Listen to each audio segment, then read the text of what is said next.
এবার ভারতের বিরুদ্ধে আগ্রাসনের অভিযোগ আনল চীন।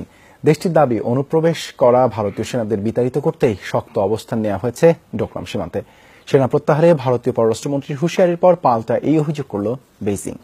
ভারত সেনা প্রত্যাহার না করলে আলোচনার কোনো সুযোগ নেই বলেও হুঁশিয়ারি দিয়েছে চীন। ডোকলাম ভারত চীন ভুটান সীমান্তবর্তী এলাকাটি যেন ধরনের বুকে এক টুকরো স্বর্গ। গত কদিনে হঠাৎই পাল্টে গেছে সুন্দর এই ভূখণ্ডের চিত্র। সীমান্ত ঘেঁষে সড়ক নির্মাণকে কেন্দ্র করে চীন ভারত উত্তেজনার পারদ এখন চড়া। সীমান্তে সেনা মোতায়েন করেছে দুপক্ষই। সেনা প্রত্যাহার ইস্যুতে বৃহস্পতিবার চীনকে কড়া হুঁশিয়ারি দেন ভারতের পররাষ্ট্রমন্ত্রী। কয়েক ঘন্টা না যেতেই পাল্টা হুঙ্কার দিল চীন। বেইজিং এর দাবি, সীমান্ত পেরিয়ে চীনা ভূখণ্ডে ভারতীয় সেনা অনুপ্রবেশ করায় শক্ত ব্যবস্থা নেওয়া হয়েছে। ভারতীয় সেনারা চীন অনুপ্রবেশ করাতেই সব সংকটের সৃষ্টি। ভারতীয় বাহিনীর আগ্রাসন রুখতে স্বাভাবিকভাবেই সীমান্তে শক্তি বাড়িয়েছে চীন।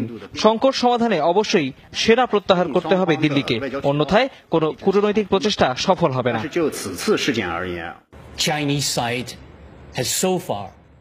ভারতীয় সেনারা আমার দেশের সীমানায় অনুপ্রবেশ চালিয়েছে।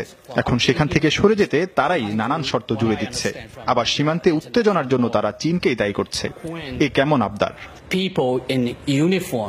তবে চীনের দাবি মানতে নারাজ ভারত। দেশটির বিশ্লেষকরা বলছেন, ভারতকে নানামুখী চাপে ফেলতেই সীমান্তে অনাকাঙ্ক্ষিত তৎপরতা চালাচ্ছে চীন। সীমান্তের যেই অংশে চীন জোর খাটাচ্ছে সেটা সম্পূর্ণ ভারতীয় ভূখণ্ড। ভিত্তিহীন দাবি তুলে চীন ওই অংশ দখল করতে চায়। তাই ওই এলাকা থেকে ভারতীয় সেনাবাহিনী সরে আসার প্রশ্নই ওঠে না। অর্থনীতি, কূটনীতি এবং সন্ত্রাসবাদ দমনের বিভিন্ন ইস্যুতে যখন ভারত উন্নতির শিখরে যাচ্ছে, তখনই যুদ্ধ উত্তেজনা সৃষ্টির অপচেষ্টা চালাচ্ছে চীন। রাস্তা তৈরির নামে সেনা সমাবেশ ভারতকে চাপে ফেলারই কূটকৌশল। এ চক্রান্তে চীনের পাশাপাশি আমাদের আরও প্রতিবেশী জড়িত।